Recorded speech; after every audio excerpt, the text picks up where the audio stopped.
নমস্কার। যুক্তি তর্ক সঙ্গে অর্কয় আপনাদের স্বাগত। আপনাদের সঙ্গে আমি অর্কপ্রভ সরকার। ভূপতিনগরে এনআইএ এবং গ্রামবাসীদের মধ্যে যে বিবাদ, সেই বিবাদের কথা এখন সবাই আপনারা জানেন।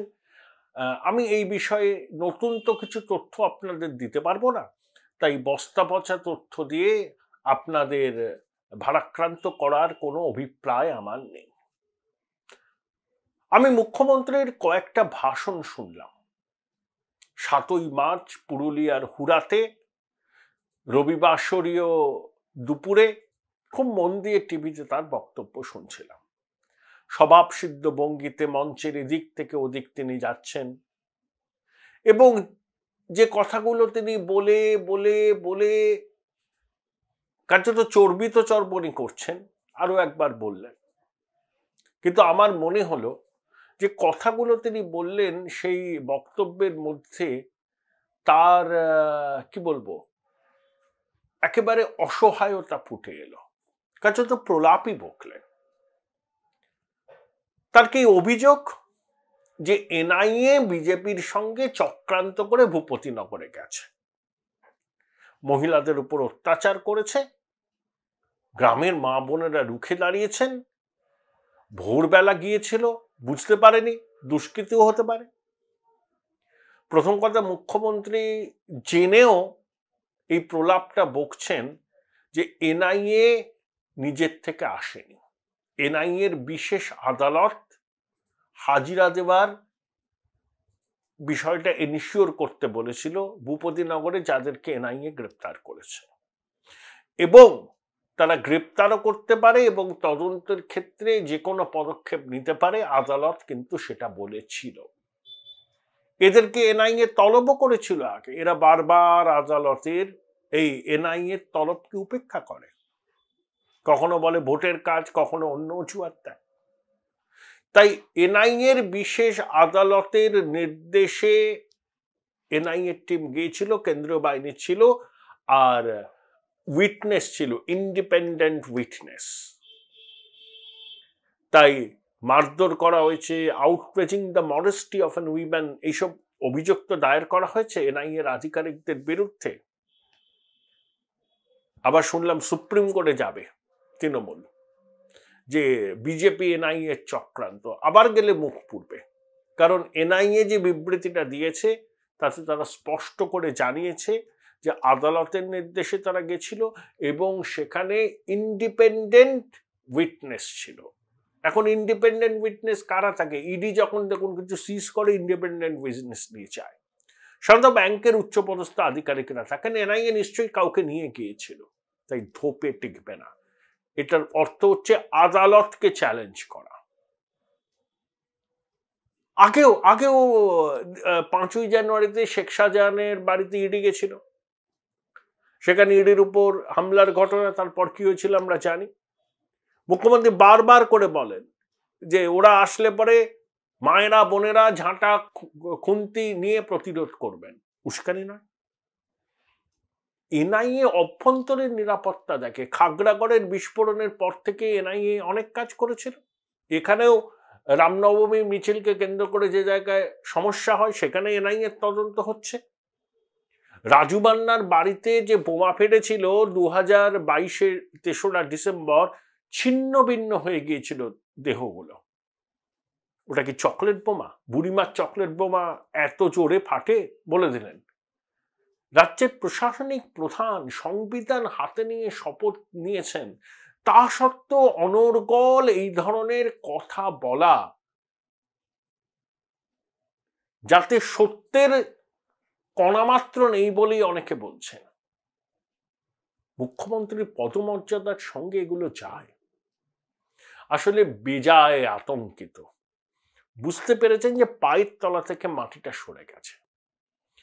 তাহার প্রিয় টিভি চ্যানেল নিউজ 18 বাংলা, তারা পর্যন্ত বিজেপিকে 25টা আসন দিয়েছে রাজ্যে ওপিনিয়ন পোলে।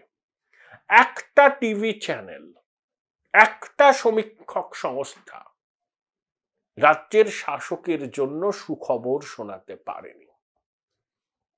মুখ্যমন্ত্রী উত্তরবঙ্গে ঘুরে এলেন, সভা করলেন, যেখানে তার সবাই 15-20 হাজার লোক, তাও অধিকাংশ ক্ষেত্রে সংগঠিত, আর বিরোধী দলনেতা শুভেন্দু অধিকারীর সভায় 50-60 হাজার লোক।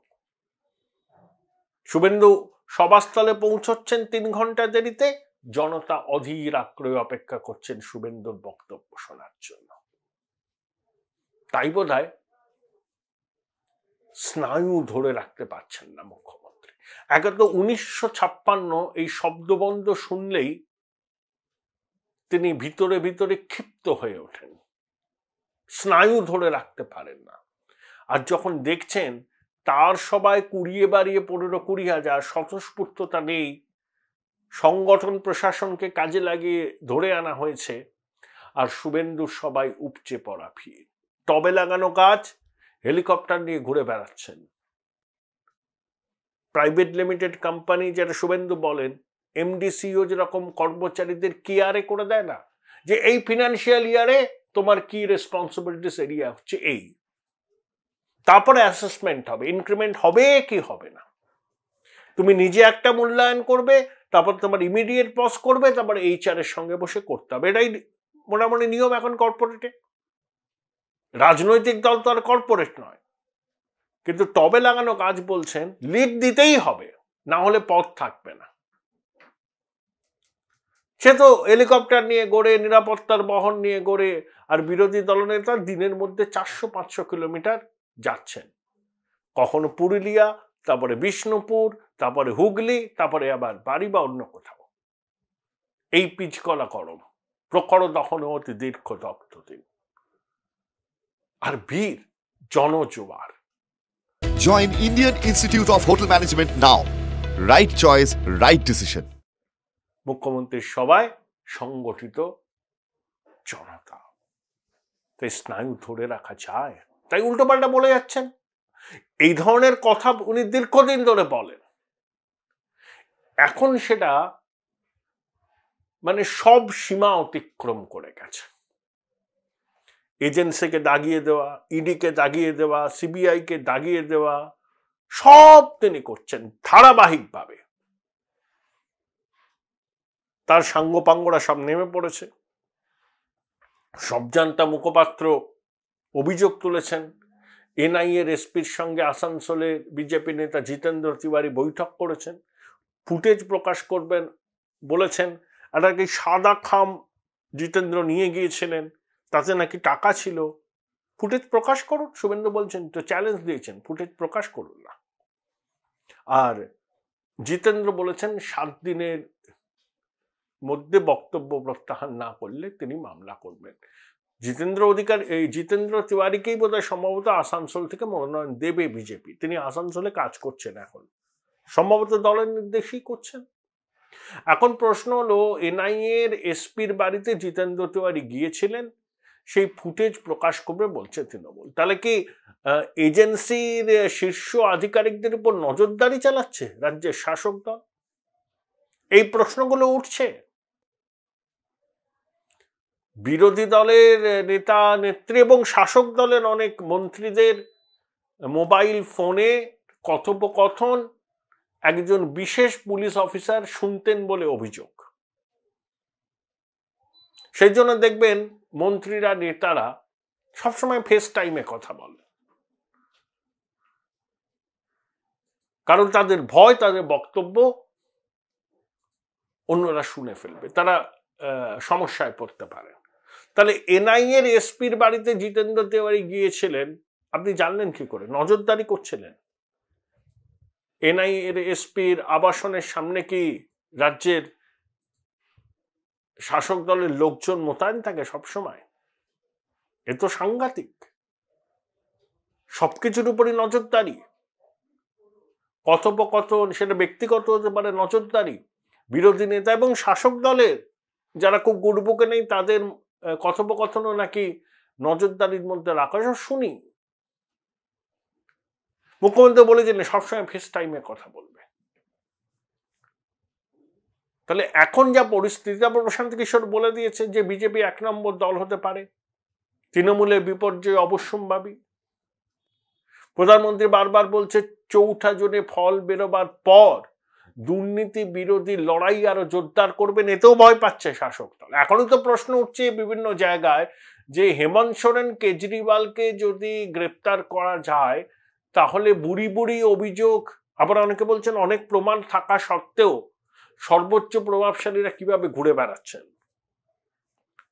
কালীঘাটের কাকুর কণ্ঠস্বরের ফরেন্সিক রিপোর্ট এখনো এলো না কেন, এই প্রশ্নগুলো উঠছে।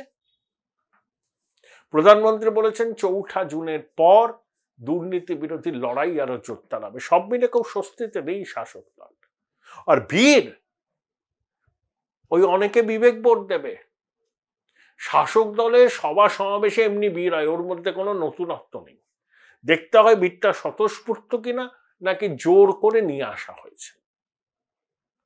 মমতা বন্দ্যোপাধ্যায় স্পিন ডক্টরসরা তাকে সত্যি কথা বলেন কিনা আমি জানি না, হয়তো বলেন না, মুখ ঝামটা খেতে হবে এই ভয়ে।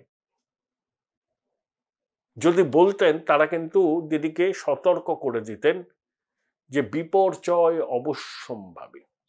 তারপরে 3টে লোকসভা কেন্দ্রের সব আসনেই আবার কেন্দ্রীয় বাহিনী দিয়ে ভোট হবে, ভারী বুটের আওয়াজ মানুষকে আশ্বস্ত করবে।